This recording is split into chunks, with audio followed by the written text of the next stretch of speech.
bersama gue Theo Steven. Halo, apa kabar brother? baik. Long time no see ya. Long time no see bro, rajin lah. Ini orang sibuk coy. Jadi gue undangnya harus jauh-jauh hari. Berapa kali kita janjian, gagal lagi ya. Waktunya nggak cocok banget. Siapa sih sebenarnya kalau Theo itu?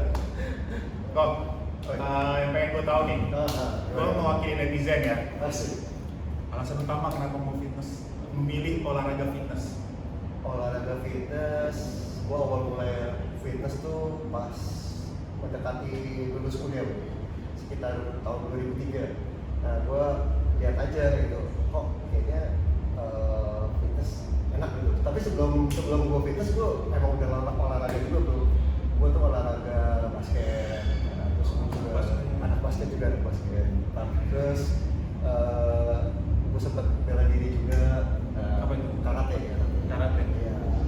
Nah, akhirnya gue sempet lihat fitness, terus gue lihat ada waktu itu kalau nggak salah ada tahun 2004 ya, itu ada salah satu apa sih kayak kontes pageant pria. Ajang pemilihan itu ya? Ajang pemilihan itulah. Ya, paham lah ya. Paham lah ya. Paham. Itu akhirnya gue tertarik pengen ikut pageant itu. Akhirnya gue bentuk badan deh. Gue mulai fitness 2003 bro. 2003 ya? 2003. Lu hitung aja sendiri 2003 sampai sekarang. Umur lu berapa ya? Karena jujur gue pribadi secara personal, setiap fitness influencer atau setiap fitness model itu jangan salah loh, kita tuh dapat inspirasi atau motivasi itu dari sesama orang yang punya profesi yang sama. Dan jujur gue pribadi, Theo itu adalah salah satu inspirasi gue. Karena apa? Dengan tersanjung bro. Bukan masalah usia ya, tapi dia tuh konsisten banget, dia komitmen banget. Kalian bisa lihat di Instagramnya dia, itu orangnya nggak pernah miss kalau gue bilang sih ya, dia selalu konsisten. Oke, satu pertanyaan lagi nih sebelum kita masuk di segmen cincang. Fitness, Theo ini sebagai hobi atau profesi, ngambil jalur profesi juga ya? Trainer juga kah atau cuma hobi fitness doang? Betul. Oke, sudah tahu siapa dia, cuman ya. Oke. Biar orangnya langsung sendiri yang ngomong ya, langsung ya. Jadi nggak hoax. Kafein. Oke, kafein. Jadi gini, gue pertama kali emang untuk fitness itu gue hobi, tapi akhirnya yang gue bilang dari 2003, terus gue masuk ke ikut ya ajang salah satu itulah pageant pria yang paling terkenal lah di Jakarta sampai saat ini juga. Nah, itu tahun 2005 gue sempat masuk jadi grand finalisnya. Itu suatu kebanggaan juga buat gue. Itulah, Aku baru tahu nih, luar biasa. tapi juga pernah jadi grand finalis Ya, kan setahu gue kan. bukan grand finalis sih, Finalis lah. finalis daerah. Iya. Oke. Nah, dari situ setelah masuk jadi grand finalis, akhirnya gue kerja di fitness center dulu. Sempat kerja di fitness center, gue sempat kerja jadi instructor. Itu sekitar 3 bulan lah di hotel ya, waktu itu di hotel. Terus abis itu gue dapet tawaran untuk jadi asisten manajer. Nah, abis itu ya udah gue mulai setahun jadi asisten manajer. Gue akhirnya jadi manajer fitness di hotel itu sampai sekarang kerja di Hotel Retop bro. Hotel Retop Jakarta, Pecenongan. Yang mau cari gue, kesana aja ya. Promosi dikit dong. Boleh bebas. Gue rasa juga teman-teman udah pada tahu ya, Theo ini kerjanya di mana, terus tempat dia gym juga tempatnya perfect, recommend. Gue udah pernah latihan di sana. Oke, sekarang kita masuk di Cincang Time. Nah, buat kalian 5 orang yang udah tanya kemarin, thank you banget buat yang udah ikutan. Banyak banget sampai gue bingung. Personal nggak? Pertanyaan personal. Ada yang personal tapi jangan lah ya. Aja ya. Oke, Mas Bram, pertanyaan pertama apa? Dari Zamchan. Udah berapa lama Koko konsisten mempertahankan bentuk body goal seperti ini? Oke. Thank you, pertanyaannya dari Samchan ya? Zamchan. Oke. Yang gue bilang tadi, gue mulai fitness tuh tahun 2003 dan gue mulai ngebentuk badan gue sempet jadi tahun 2000. Pertama kali gue jadi itu sempet ya six pack itu tahun Sekarang juga masih kok. Bahasanya sebut six pack tuh sekarang apa? tahun 2005. Jadi sampai sekarang baru 15 tahun lah. Berapa tahun? Masih bagus sih. baru ya, 20 tahun lagi. Enggak, 10 tahun kurang kan. Tapi udah jauh, tapi yang penting kita udah 1 dekade ya. 1 dekade bener. Ntar lagi bikin partai. Oke, next. Yang kedua. Oke, dari ada Anto, tips jaga makan buat yang mau program lost weight dong mas, makasih. Bentar. Tips jaga makan buat yang mau lost weight. Program Tips jaga makan. Jaga makan ya jagain aja makanan yang jaga jualan. Kan jaga makan. Lost weight. Oke. Lose weight itu kan berarti kita nurunin berat badan. Udah pasti kalori yang harus kita masukin itu lebih sedikit. Mungkin istilahnya kalori defisit. Mungkin bahasa kerennya, kalau bahasa sehari-harinya ya lu ngurangin aja kalori yang lu makan, termasuk ya misalnya lu makan nasi putih biasa sehari-hari mungkin 2 piring, ya lu kurangin separohnya. Nah terus tipsnya yang pasti kalau dari gue itu ya yang pasti ya udah tau lah ya, kita high protein tapi tetap ada karbohidrat juga tetap penting juga, tapi juga nggak usah terlalu banyak. Mungkin perbandingan rasionya kalau dari menurut gua itu proteinnya 60%, kalau untuk karbohidrat 20%, sama lemak 20%. Kalau menurut Pak gimana? Ya, sama aja. Sama aja. Kita satu perguruan. Satu ilmu ya. Ya. Jadi jawabannya sebenarnya pertanyaannya mungkin mewakili teman-teman yang awam juga, atau teman-teman yang sudah mulai fitness tapi agak putus asa sama hidup tujuannya, ya kan. Banyak sih yang kayak gitu. Dia ngerasa udah latihan olahraga tapi dia ngerasa nggak mencapai goalsnya. Nah, untuk melengkapi jawaban dari Koteo, logikanya gini aja. Kalian kurangin dari yang biasanya kalian makan itu seberapa banyaknya, ya. Jangan stres. Satu lagi, biasanya bayangkan yang kalau gue suka ketemu di sosial media tuh, mereka suka mikirnya gini kok, cara ngukurnya gimana, cara ngitungnya gimana, cara ngakarnya gimana. Udah, gini, tiap orang tuh beda-beda. Betul. Ya, satu. Betul. Yang pertama yang harus kalian lakukan adalah di mindset kalian, jangan pernah nyamain kalian sendiri dengan orang lain. Tiap orang tuh punya sistem metabolismenya beda-beda. Betul. Ya. Metabolismenya beda-beda. Jadi kalian jangan patokannya tuh kayak si A dia ngelakuin itu, jadi lu ikutan itu. Jangan. Kalau gue pribadi, seperti yang tadi Koteo bilang, kurangin aja dulu porsinya kalian. Karena gini, badan kalian tuh juga butuh adaptasi. Betul. Jadi kalian jangan terlalu nge-cut-nya itu yang terlalu ekstrim. Setuju Ya. banget. Bahaya. Tiga. Oke, dari Bidebi. Untuk berat badan 93 kilo, baiknya olahraga seperti apa yang efektif? Soalnya udah kenal fitness 2 tahun tapi makan hancur. Sebetulnya semua olahraga itu efektif. Intinya gini, jadi simpel sih sebenarnya bro. Kalau menurut gua, jadi ibarat kata nih badan kita tuh kayak mesin mobil.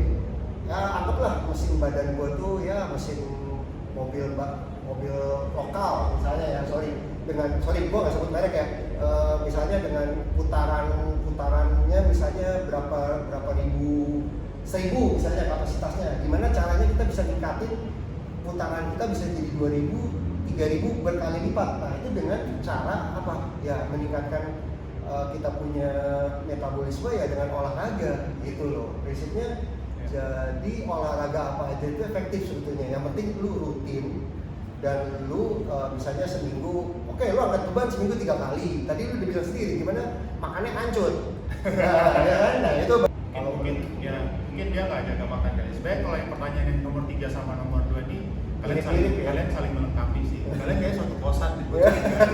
Yang satu nanya terus dia nyolek, satu lagi nanya, ya kan. Jadi sebenarnya satu kosan. Ya. Jadi dia sama, pelatihan sama pola makan itu satu paket. Betul. Istirahat juga satu paket. Satu paket. Jadi nggak bisa yang kalian cuma latihan doang, makan kalian nggak jaga. Kalian jaga makan, kalian nggak latih.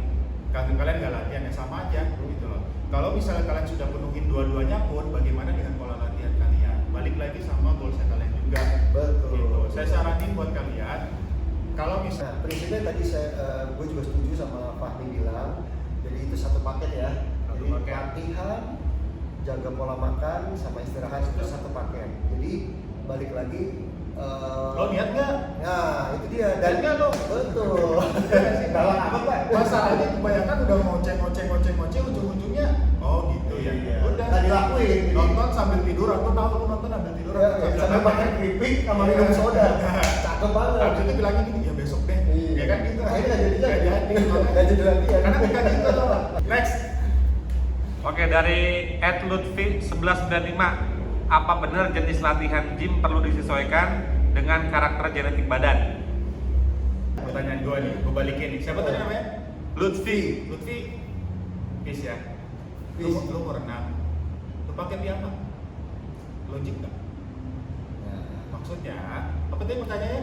Apa benar jenis latihan gym perlu disesuaikan dengan karakter genetik badan? Nah, genetik itu salah satu poin penting yang kalian harus tahu juga.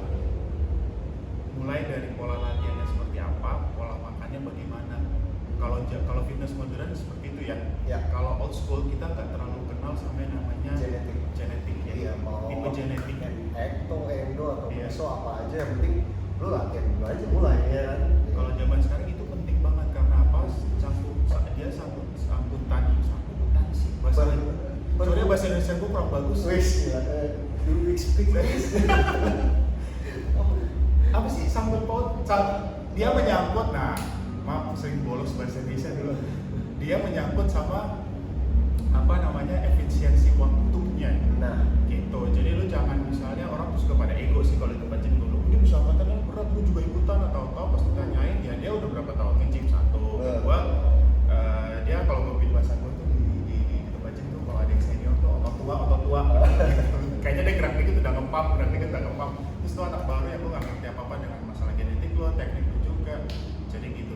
Kalau misalnya nanya gimana sih cara cara mengetahui genetik kita, Google aja. Google. Ya, Ada Mbak Google. aja. Nanti ada kelas berikutnya gue buka deh tuh kelas genetik ya. Tapi googling aja, tinggal googling udah keluar. Niat nggak tapi? Nah, itu dia. Niat nggak lo? Capek nih jelasin. Marahin, Pak, marahin. Kasih ilmu gratis. Kadang gitu. Kalau misalnya orang suka gini ya, kita sih free, kita sih berbagi ya. Cuman kadang tuh orang suka nanya. Gue kadang suka nggak respect sama orang-orang mau di tempat gym atau mau di sosial media. Mereka nanya tapi nggak lakuin. Nanti kalau udah sakit, nanti kalau udah gimana baru udah. Kemarin tuh nanya apa? Kakak aku mau nanya dong kak, yang kemarin kakak jelasin itu apa? Ya kali gue masih ingat. Sorry curhat. Iya, curcol. Gimana kan faktor genetik? Faktor genetik, ya gue setuju sama Fahmi juga. Jadi yang namanya faktor genetika itu kan ada 3 ya, yang ekto, endo, sama meso. Nah itu nanti googling aja deh ya kurang lebihnya.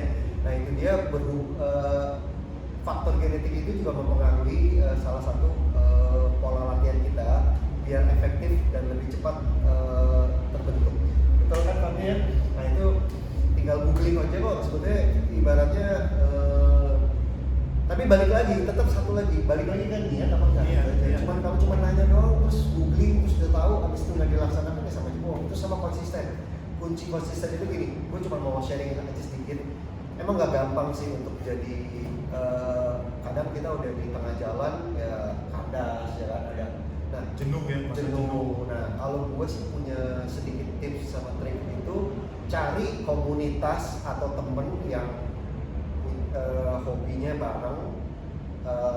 Nah kita kalau tergantung dari lu tipe orangnya kayak apa, cuman cari komunitas yang positif ya, yang positif. Balik lagi yang satu frekuensi ya. ya betul. Jadi mungkin bisa saling support. Kadang gua lagi malas, gua lagi apa ya saling support gitu loh. Nah, Next, terakhir. Oke, dari Bayu Seno, exercise buat ngilangin man boobs. Man boobs. Oh ini kemarin, ini orang siapa namanya? By.Useno. By.Useno. Iya, gue kemarin mau balas nih chattingannya dia ini kan. Cuman gue lupa jadinya skip. Man boobs. Cuy, BOOBS. Bacanya boba. Man boobs. Gue dari kemarin coba telaah, gue coba mikir man boobs. Itu 2 kali, dia man, terus boobs. Satu orang man dengan boobs. Mungkin jalan ninja gue gini kali ya. Mungkin orang yang overweight kan, overweight. overweight atau mungkin emang bener dia itu mondoy. Jadi basically sebetulnya berarti dengan kata lain dia obesitas ya. Mungkin atau bisa jadi dia obesitas atau dia ya emang bagian lower chest ya semuanya itu ya kalau yang gua tangkap sih kayaknya agak gemuk ya. Lain kali lu foto. Iya. Terus lu sensor dah tuh. Gue tahu bentuknya kayak apa. Exercise untuk ngilangin main boobs. Exercise untuk ngilangin main boobs. Nah, gini. Oke, biar kita berjelas satu hal. Nyusahin lu. Sebetulnya gini, main boobs itu kan jadi sebetulnya exercise-nya itu kalau gua bisa bilang tubuh kita itu nggak bisa ngilangin lemak di satu part aja. Jadi intinya adalah semua olahraga yang pasti gini loh, dulu kan kayaknya ya kemungkinan besar overweight ya. Iya. Nah, berarti Gue lihat di Instagramnya juga nggak ada fotonya. fake account. Oh, fake account ya. Nggak tahu deh, gue cek lagi deh. Maaf ya. Ya, pokoknya yang pasti ya olahraganya ya olahraga balik lagi sama jaga pola makan. Ya kalau kau bisa bilang push up tapi nggak hanya push up atau bench press, semua olahraga atau squat, kompon lah kalau kompon exercise seperti kompon ada dua lah, kompon sama isolasi. Nah itu mungkin kalau mau tahu lebih jelas mungkin di sesi berikutnya kali ya. Boleh. Karena kan kompon itu lebih dia itu latihan yang otot-otot besar ya, seperti squat, seperti overhead press, lat pull down dan lain-lain. Nah, terus kalau isolasi itu hanya latihan yang sedikit, yang hanya mengisolasi satu otot aja, otot-otot kayak misalnya kalau yang untuk otot bagian dada misalnya kayak fly ya kan, kalau ini isolasi bicep. Nah intinya gini, olahraga yang bisa ngilangin main boobs itu ya semua olahraga angkat beban, bener ya? Ya, Angkat beban, habis angkat beban, lu jaga pola makan, habis itu ada juga lu kombinasi sama cardio, bener? Nah udah, simple thing sebetulnya sih, kalau lu udah tahu, lu jalanin. Satu lagi, tapi ya personal trainer itu sebetulnya ya memang perlu ya, karena juga ya dia itu bisa tahu apa aja yang Kebutuhan badannya seperti apa ya kan. Nah balik lagi kita nggak jualan personal trainer di sini, tapi kita lebih kepada sharing aja.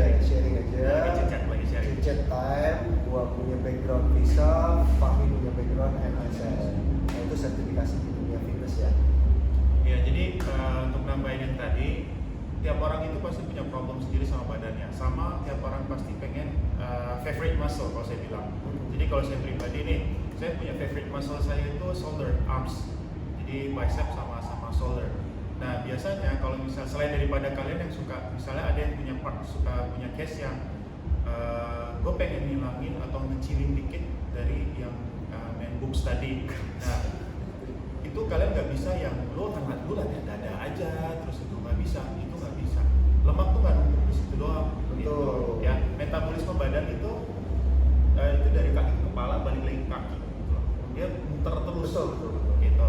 Terus kalau misalnya kalian merasa kalian udah mencapai body goals kalian dulu, kalian udah mencapai body ideal kalian dulu, kalian nurunin 5 kilo, baru ketika muscle kalian sudah lebih banyak dari udah naik dan fat kalian udah jauh lebih turun dari sebelumnya, baru kalian lebih banyakin fokus intensitasnya di part yang kalian mau. Betul. Gitu. Tinggal kalian tambahin lagi aja di situ yang tadinya latihan kaki tiap hari misalnya nih. Atau enggak misalnya next seminggu kalian latihan 3 kali atau seminggu latihan 4 kali, kalian bisa nambahin latihan chestnya seminggu bisa 2 kali, kurang lebih kayak gitu kali ya. Gitu. Jadi yang penting target utama jangan langsung kalian misalnya obesitas, kalian misalnya punya masalah sama main boobs, terus setiap kali ke tempat gym latihan dada terus gitu. Jangan ya. Jadi fokus aja dulu latihannya. Latihan chest itu bagian dari program exercise yang kalian lakukan, tapi sisanya kalian latihan yang lain juga. Gitu. Oke, cukup? Pas? Masih ada pertanyaan lagi? Udah nggak ada ya? Udah habis ya? Habis ya. Thank you buat teman-teman yang udah ikutan Chit-Chat Time. Thank you banget. Gue juga thank you banget sama Kote yang udah bersedia buat sharing ilmu ke kalian. kita di sini sebagai fitness influencer, kita niatnya baik, kita niatnya mau share ke kalian karena dan saya juga bangga sih. Kita juga bangga ya, bangga lah berarti gini, kita sebagai fitness influencer itu bisa kasih positive vibe ke kalian. Betul. Yang dimana saat ini juga banyak orang yang mulai sadar sama yang namanya olahraga, mulai care lagi sama yang namanya kesehatannya, apalagi dalam kondisi kayak gini ya, pandemi kayak gini yang biasanya orang yang panik buying itu nggak cuma panik buying yang awalnya pandemi ini nyerang Indonesia, panik buyingnya tuh di bahan makan pokok, ya. Tapi setelah 3 bulan kemudian, masuk ke bulan berikutnya, orang-orang jadi panik buying itu betul alat-alat olahraga ya. Dan itu luar biasa banget. Luar biasa yang jualan alat olahraga laku kelas. Itu luar biasa buat saya bangga banget buat teman-teman semua yang di luar daripada pandemi ini, teman-teman ternyata mulai membiasakan diri untuk melakukan pola hidup sehat, peduli lagi sama kesehatannya. Good job. Terusin satu lagi dari apa yang tadi udah kita sharing, apa yang tadi udah kita berbagi, konsisten, komitmen itu nomor 1. Masalah ilmu kalian bisa lihat ya. Kalian mau share di Google zaman sekarang tuh enak banget. Tinggal cari klik, Tinggal ya. Mau bahasa Indonesia ada, bahasa Inggris ada, bahasa Arab ada, cuy, semuanya ada. Tinggal klik aja. Nanti kalau lu bingung pengaplikasiannya, baru lu DM aja kok ada biayanya. Gitu, harga nego lah. Oh, iya. Kalau slotnya masih kosong, gitu. Kita personal trainer juga kok. Tapi ya gitu. Kalau ya gitu lah ya. Oke, thank you kok. Sama-sama. Ada yang mau disampaikan sama teman-teman fitness millennials? Fitness millennials yang gue sampein, gue setuju sama Fahmi. Yang penting apalagi di masa pandemi ini, kita selain waspada, kita sering cuci tangan, ikutin aturan pemerintah, kita pakai masker, social distancing, tapi yang paling utama itu proteksi dari dalam diri kita, yaitu kita jaga kesehatan badan kita, pola hidup sehat, makanan sehat, ya imunitas kita juga bagus, otomatis virus pun ya tertanggal. Tapi tetap kita harus ikutin anjuran pemerintah, yaitu ini kita sosial, kita bukan nggak mau pakai masker, kita bingung kalau kita pakai masker kita ngomong gimana caranya, ya kan? Oke, gitu aja. Thank you kok. Thank you Fahmi. Jangan lupa like, share, comment, and jangan lupa subscribe. I'll see you next vlog and santuy. Santuy. Bye bye.